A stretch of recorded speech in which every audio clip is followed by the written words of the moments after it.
Hi, my name is Melissa Katachka, and I'm one of our Assistant Directors of Admission here at the Nicholas School of the Environment at Duke University. In this video, we're talking about letters of recommendation, and we want to offer tips on not only selecting who might write that letter for you, but share information on what we're hoping to learn from what they write, as well as some advice for navigating that part of our application. Let's start with choosing your recommenders. For all of our degree programs, we require 3 letters of recommendation. We're asking you to have letter writers that can speak to ways that you show up in community so that we can get a better idea of what it would be like for you to be here with us in the Nicholas School in our community. For those of you that are a little closer to your undergraduate experience and applying to our on-campus MEM and/or MF programs, think about professors and faculty or advisors who can speak to the ways that you tackle issues in a classroom or are able to dig into that material and can offer us an academic perspective on making that leap from undergraduate study to graduate study. For those of you, particularly our Dell applicants and some of our MEM and MF students who may have a little bit more distance from that undergraduate experience, we're looking for professional recommendations. Particularly for our Dell students, because you have at least that 5 years of experience that's required for that hybrid program, your professional recommendations from advisors, mentors, peers, colleagues, partners, managers, and other folks who know you in that professional capacity are going to be really valuable insights when we picture what it'll be like for you to be in our cohort. Now let's talk about the content of these letters of recommendation. And our hope in sharing this with you as our applicants is that by doing so, you'll have a better sense of who can write this and who can share this, and then it will inform your choice of who you invite to write your letters. We're looking for tangible examples and anecdotes and stories.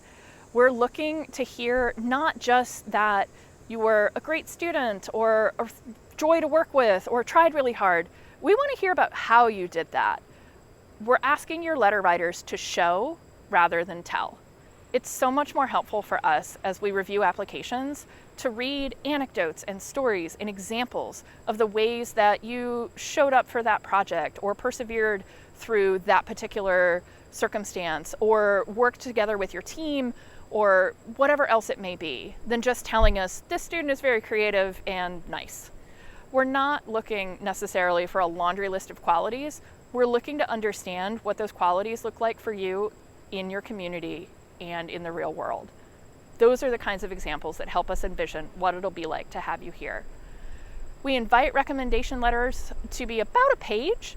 Some writers need a page and a half, and that's fine. In terms of the logistics of entering your recommendation letter writer's information into your application, there is a section for this on the app when you're moving through each of those pages, and you will be invited to enter up to 4 people's information. Remember, we require 3, but we give you the option to enter 4 because we know that life happens, and someone who may have agreed to write a letter for you for some reason is unable to later on.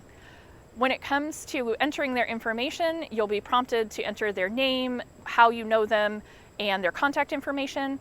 Once you hit save, our application will send them an automatic email that says, hey, this person has invited you to write a recommendation letter for their application to the Nicholas School. Here are instructions on how to do that.